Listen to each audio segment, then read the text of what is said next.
Facebook Marketplace, a place where you can find anything, from vintage furniture to secondhand electronics. But every transaction means meeting a stranger, stepping into their world even for just a moment. And sometimes, that moment is all it takes for things to go horribly, irreversibly wrong. These are 3 disturbing Facebook Marketplace horror stories, true-to-life nightmares that prove danger is always closer than you think.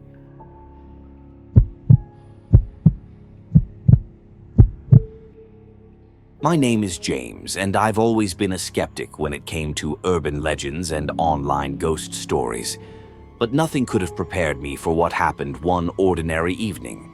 I had just moved into my new apartment, a bare, echoey space with high ceilings and stark walls that made it feel more like a temporary holding cell than a home. The solitude was meant to be comforting, but that night, it only deepened the eerie silence. After a long day of unpacking, I found myself scrolling through Facebook Marketplace, searching for a decent piece of furniture to break the monotony of emptiness. That's when I saw it. A black leather couch, listed for just $50. The picture was unsettlingly pristine, except for minor scratches along the edges that hinted at a past far more troubled than its price suggested. The seller's message was curt and direct. "Come tonight. Cash only. No questions." I hesitated for only a moment. After all, such a steal was too good to ignore. I jotted down the address and decided to check it out later that night. The area was a quiet, suburban neighborhood where well-kept lawns and tidy houses gave nothing away of any hidden secrets. As I pulled up, the street was nearly deserted. The house in question was old, its facade cloaked in shadows, despite the feeble glow of a solitary porch light that flickered in the cool autumn air. The structure itself seemed abandoned, its windows dark and lifeless. I stepped out of my car and walked slowly up the cracked path to the front door. The silence was unnerving, a silence so complete that every footstep felt amplified in the stillness. I knocked once, then again, my knuckles echoing against the wood. There was no response. As I was about to turn back, the door creaked open on its own, almost invitingly. Inside, the house was barren. Dust-covered floors and empty walls were all that greeted me, except for one thing: the couch centered in the living room. It looked exactly like the photo online, if not for a few anomalies. The once sleek leather was marred by deep, ragged tears, and dark stains tainted its cushions. A sharp, chemical odor hung in the air, clinging to my senses with an intensity that was impossible to ignore. A shiver raced down my spine as I stepped further inside, compelled by a mix of curiosity and a growing sense of dread. My eyes darted around, trying to find a logical explanation for the unsettling atmosphere. That's when I felt it, a presence behind me. Before I could react, the door slammed shut with a force that rattled the entire house. My heart pounded, and I spun around slowly to trace the source of the noise. In the gloom of the hallway, a man's voice emerged, low and measured. "You here for the couch?" he asked, his tone disturbingly casual, as if we were discussing the price of a used appliance. I turned slowly, my pulse racing as I tried to pinpoint the figure. There, in the half-light, a tall, unshaven man emerged from the shadows, his features blurred by the dim illumination. His smile was unnervingly calm, sending a chill straight through me. I changed my mind," I stammered, stepping backward in a futile bid for safety. His chuckle was soft, yet laden with something sinister. "That's a shame. People don't usually leave once they step inside," he remarked. At that moment, the atmosphere shifted from eerie to outright dangerous. My gaze shifted back to the couch, and that's when I heard it, a sound that defied explanation. It began as a faint murmur, almost a whisper trapped within the worn cushions. Then, unmistakably, it grew into a muffled scream, punctuated by frantic banging. The cushions trembled violently, as if something or someone was desperately trying to break free. Fear clutched at me and instinct screamed for escape. I bolted. I didn't stop to think about what was happening or whether I was losing my mind. I yanked the door open and sprinted out into the cold night, my breaths shallow and rapid, glancing nervously over my shoulder, convinced that the unkempt figure was following me, lurking in the darkness. Once safely inside my car, I drove away without a backward glance. The image of that contorted couch and the man's ominous smile burned into my memory, a reminder of how close I came to something far more sinister. Back in my apartment, trembling and disoriented, I reported the listing to Facebook. When I checked the profile later, it was as if it had never existed. The address turned out to be unlisted, a ghostly location that didn't match any real property records. To this day, I can't shake the feeling that I narrowly escaped a fate far worse than a simple scam. I still wonder what, if anything, was trapped inside that cursed couch, or what sort of person would orchestrate such a bizarre transaction. I only know this: if I had stayed even a second longer, I doubt I would have made it out alive.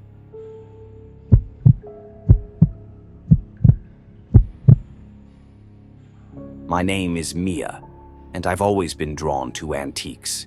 There's something about the hidden stories behind old, forgotten objects that calls to me. So when I saw an ad on Facebook Marketplace offering a beautiful gold-framed mirror for free, I didn't hesitate. The listing was simple, the picture captivating, and the seller's message was curt: "Must go today. No returns." That was all I needed to know. I arranged to pick it up that very afternoon. I drove to a small, rundown house on the outskirts of town. The building looked like it hadn't been properly maintained in years, peeling paint, overgrown weeds in the yard, and a sense of decay that made my skin prickle. When I knocked on the door, an elderly woman answered. Her face was drawn, her hands trembling slightly as she held a small cloth over the mirror. "You can have it," she said in a quavering voice, "but be careful." There was an odd urgency in her tone, a warning that I couldn't quite decipher. I thanked her and loaded the mirror into my car without asking another question. The mirror was surprisingly heavy, its ornate gold frame cold to the touch as I carried it back to my apartment. That night, I hung the mirror in my bedroom, admiring how it made the space feel larger and more refined. The effect was immediate. The mirror caught the faint light from my bedside lamp, reflecting it in a way that transformed the bare walls. I went to bed with a sense of satisfaction, feeling as though I'd acquired a piece of the past that now belonged to me. But at 2 a.m., I was abruptly woken by a series of Facebook notifications. I checked my phone and found dozens of messages from strangers, people I'd never met.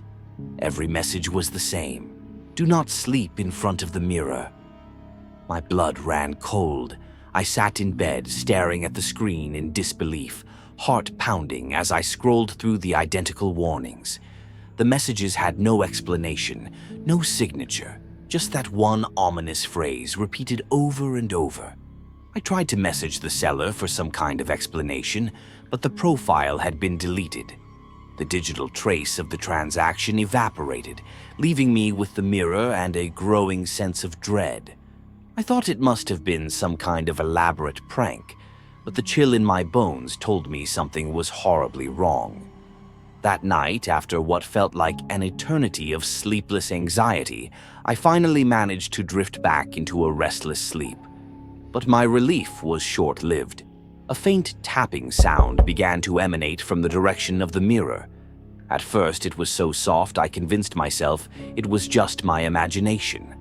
But as the minutes ticked by, the tapping grew more insistent, a slow, rhythmic noise that seemed to echo in the silent room. My heart thudded painfully as I sat up in bed, trying to convince myself it was nothing. I reached for my phone, thinking of calling someone, but the tapping continued unabated. With trembling hands, I got out of bed and approached the mirror. Every step felt like wading through thick fog, my mind clouded with dread and uncertainty. When I was only a few feet away, I noticed that the tapping wasn't coming from the front of the mirror. It was as if it was coming from behind it. I hesitated, unsure whether to continue. But curiosity and a desperate need to understand what was happening propelled me forward. I took a deep breath and carefully removed the mirror from the wall, exposing the space behind it. What I saw made my stomach drop. There, pressed against the bare wall, was a small, almost imperceptible hole. My mind raced with possibilities. Had the mirror been hiding something all along?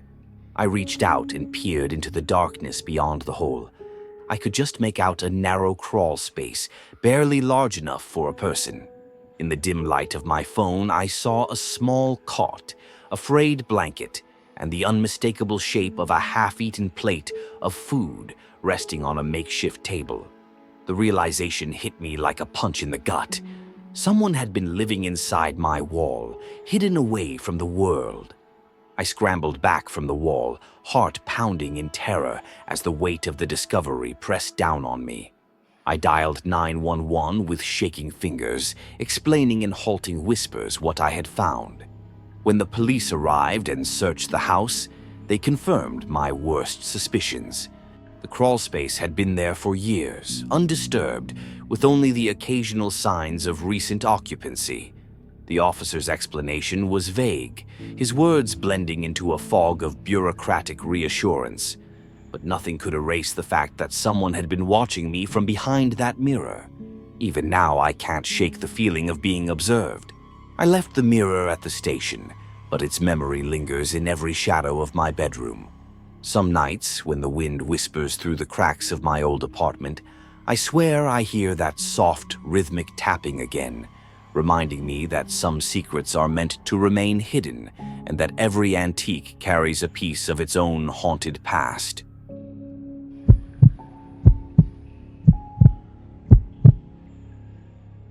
My name is Ryan, and nothing can prepare you for the gut-wrenching fear of losing a loved one, especially your best friend.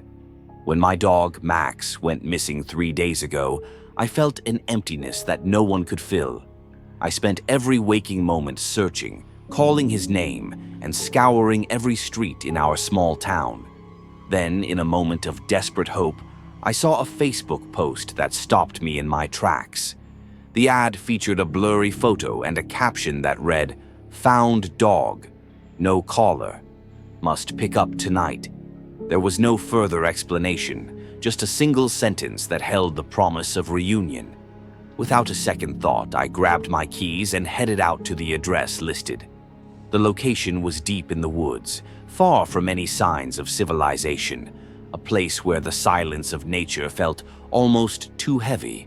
As I drove along the narrow, winding road, my mind raced with mixed emotions, the desperate hope of finding Max and the nagging suspicion that something was off. When I finally arrived, I parked at the edge of a clearing where an old, run-down house stood isolated among towering trees. Its dilapidated porch and creaking steps added an eerie quality to the scene. I hesitated for a moment before stepping out of the car. Max's face flashed through my mind, urging me on. I made my way to the front door, each step feeling heavier than the last. A door swung open abruptly, and there he was, a man standing on the porch with a grin that didn't match the grim atmosphere. "You made it," he said in a low, almost rehearsed tone. "Come inside. He's waiting." I froze, my heart thumping wildly in my chest. I couldn't shake the unsettling feeling that gnawed at me from the inside out. I'll just wait here," I stammered, trying to steady my voice. "Can you bring him out?" I needed confirmation, a sign that this wasn't just another cruel trick. The man didn't reply. Instead, he continued to smile, his eyes fixed on me with an intensity that made my skin crawl. I waited, the minutes stretching into what felt like hours, until an unnerving sound shattered the silence, a low, muffled noise coming from inside the house. At first, I assumed it was Max, but as the sound persisted, a horrifying realization took hold. It wasn't a dog's bark, it was a human scream, weak and desperate, echoing from somewhere deep within the walls of that forsaken home. Panic surged through me. I turned and bolted, the sound of my own racing heartbeat urging me to run faster. Behind me, I could hear the man's footsteps pounding as he chased after me. My legs carried me as fast as they could toward the safety of my car.